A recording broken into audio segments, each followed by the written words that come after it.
What's up, everybody? I'm David Hain. Welcome to episode 233 of the A to D From Addict to Disciple podcast. If you enjoy this podcast, please like, subscribe, follow, and share the link with your friends. If you'd like to get our curriculum, you can get the paperback or ebook of From Ashes to Destiny on Amazon. Today's episode, number 233, is called Daunting is Haunting. And for this episode, I want to give a big welcome to my friends in recovery from the U.S., South Africa, and Australia for their participation in this group. As before, I'll be keeping them anonymous, but I'll be saying their answers as if we were having a live group meeting. So guys, here's the topic. Daunting is haunting. Can you share some feeling of some part of recovery that seemed too daunting for you?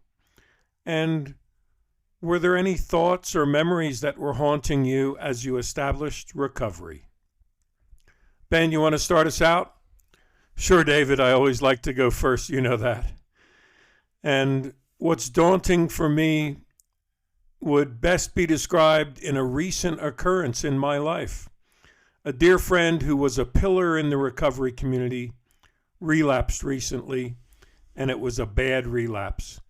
He was discovered and arrested in another state trying to break into someone's home, claiming he was Jesus, and was sent to kill everybody on that block. Crazy, right? Well, not if you look at the result of someone who has years of sobriety and then for whatever reason slips at the last moment for no apparent reason. And it does what seems to be irreversible damage to their brain and body. Currently, my friend is incarcerated. He's been locked up, I think, for nearly a month already. And it still seems that he's on a murderous rage to want to hurt people inside the prison. They are soon to transfer him to an asylum of sorts for mental evaluation.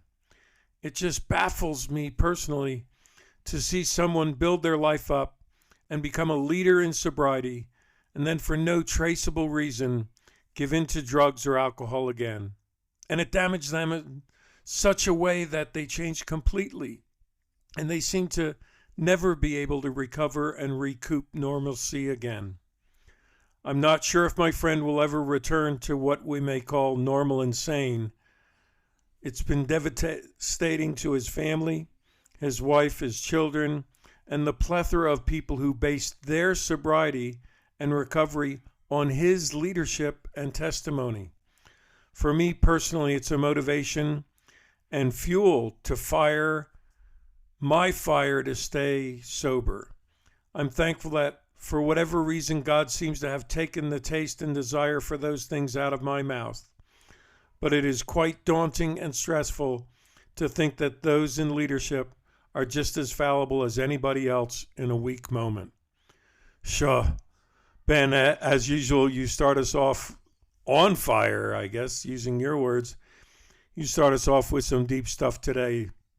And, you know, it just reminds me that too often we can base our sobriety on a testimony or leadership of someone else that we heard and sort of say, I guess innocently, if they can do it, I can do it. But more than innocently, we try to be just like them. And then when they relapse, what do we have to stand on? So I guess that's a warning to all of us to not place our faith in man and find our strength inside.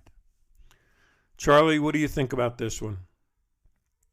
David, for me, the daunting part was when I read the 12 promises of AA at one of my first AA meetings. I remember thinking, yeah, right. There's no way these things will ever take place in my life. So I'd like to share them right now with the group and the listeners if I can. Sure, Charlie, go ahead. Okay, promise number 1. We are going to know a new freedom and a new happiness. Promise number 2. We will not regret the past nor wish to shut the door on it. Promise number 3. we will comprehend the word serenity. Promise number 4, we will know peace. Promise number 5, no matter how far down the scale we have gone, we will see how our experience can benefit others. Promise number 6, the feeling of uselessness and self-pity will disappear. Promise number 7, we will lose interest in selfish things and gain interest in our fellows. Promise number 8, self-seeking will slip away. Promise number 9, our whole attitude and outlook upon life will change. Promise number 10, fear of people and economic insecurity will leave us. Promise number 11, we will intuitively know how to handle situations which used to baffle us. Promise number 12, we will suddenly realize that God is doing for us what we could not do ourselves. So, Charlie, that's quite a list, and we could do a podcast episode on each one. Yeah, David, for me, my response or reaction when I first read them was, really? I'm supposed to do like all 12 of those? And quite frankly, I'm the guy who went through the 12 steps 3 times in the first year. But now I can tell you at this point that those promises have come true in my life. They used to be daunting. They used to be haunting. But at some point, they became an inspiration for my change. Awesome. Thanks, Charlie. Eddie, what do you want to add to this? David, I think for me, the most daunting part of my recovery is having to face the emotional and psychological emotions that you experience along the way. All the regrets of what could have been, the trauma of revisiting the painful memories of the situations you found yourself in. You see, I started indulging in alcohol at the tender age of 11 or 12, I think it was.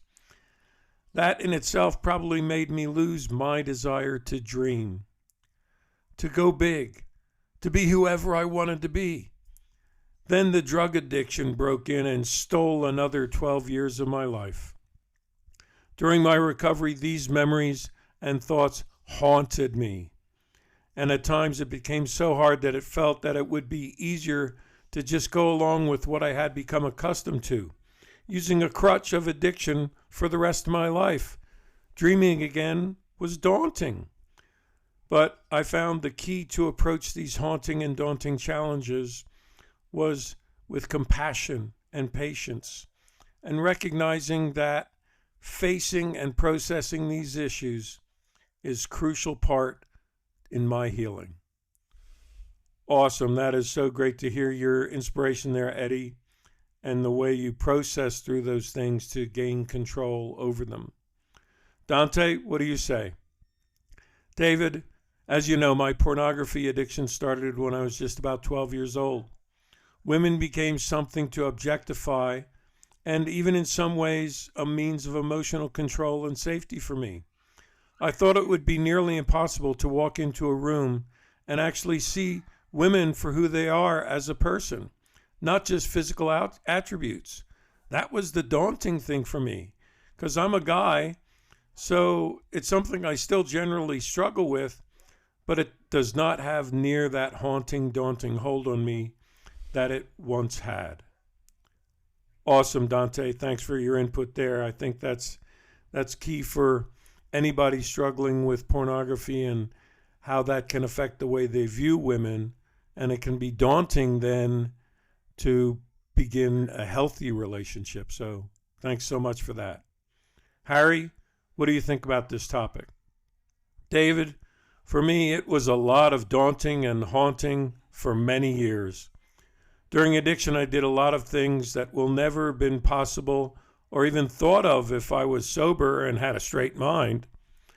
And after some time being clean, the devil knows exactly when to put these memories back in your mind. I remember I used to actually pull over whilst driving and break down in tears when I remembered some of the things that I've said or done to people. It was actually demonic that I used to display this behavior as I was bordering on insanity, I think, while I was using drugs. The haunting thoughts which still plays on my mind is, what do I say if I see these people again that I haven't yet made or tried to make amends with. The only answer I get while I pray about it is that I'm to apologize and plead for forgiveness. Thanks so much, Harry. That's another aspect of the daunting part of recovery, and that is making amends and the timing to make amends and how to make amends and who to make them with. So I thank you that the way you shared that with us. Freddie, you ready to close us off? Sure, David. Here you go. You guys are used to the way I approach these. So for me, daunting means frightful, horrific, petrifying.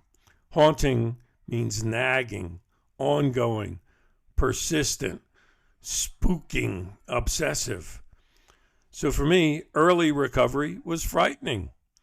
Living without alcohol, living with guilt and shame and being restless, irritable, discontent, helpless and hopeless.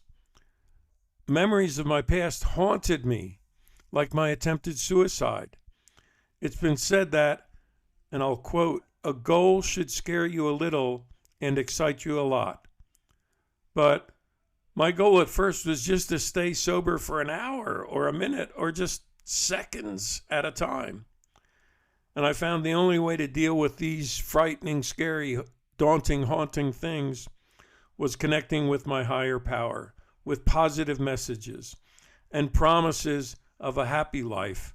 And I eventually got the excitement from that quote and left the scary part behind. And I'd like to quote some words from a song from Elevation Worship called Graves into Gardens. It says, "You turn graves into gardens, you turn bones into armies, you turn seas into highways. You're the only one who can. You're the only one." So I take that to heart. I was basically in a grave and just dry bones. So instead of this stuff being frightful obsessions to me, I'm offered and have accepted faith over fear and the ability to offer hope from my hell and fortune from my misfortune. Wow. Good ending there. Thanks so much, Freddie. And I want to thank all you guys for what you had to share. I hope the listeners will be touched by one or all of the things that you guys said. And speaking of that, I just want to thank the listeners for listening in. And if you'd like to give me some feedback, I'm here to hear it. Just message me on the link in this podcast or by email at davidfromat2d@gmail.com or go to my website, www.froma2d.org, and click on the contact page. Tune in Monday for our next episode. And as always, stay safe and stay resilient.